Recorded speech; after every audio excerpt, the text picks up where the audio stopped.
Hey there adventurers, welcome back to our channel. Today, we're taking you on a spectacular journey to one of Thailand's hidden gems, the Phi Phi Islands.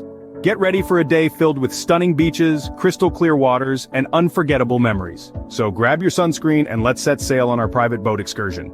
As we depart from Phuket, let me give you a quick overview of our itinerary. We're visiting 4 iconic islands today, each offering something unique. From snorkeling in vibrant coral reefs to lounging on pristine beaches, this trip has it all.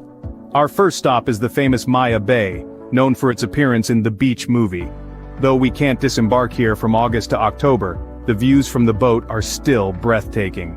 Next up, Pileh Lagoon. It's a snorkeler's paradise with emerald waters and towering cliffs. Watch as we dive in and explore the underwater world. Ever heard of the Viking Cave? It's a must-see for its historical significance and the unique practice of collecting swallow nests. Let's take a peek. Time for a lunch break at Phi Phi Island. We're trying some local delights. Our adventure continues at Monkey Island. We'll get up close with these playful creatures, but remember to keep your belongings safe. Our final stop is Koh Kai Nai, perfect for unwinding or more snorkeling. The clear waters and soft sandy beaches are like something out of a dream. What a day! The Phi Phi Islands never disappoint. Remember, for more details on this tour, visit PhiPhiIslands.Tours. If you enjoyed this video, give us a thumbs up. And don't forget to subscribe for more travel adventures. Until next time, keep exploring.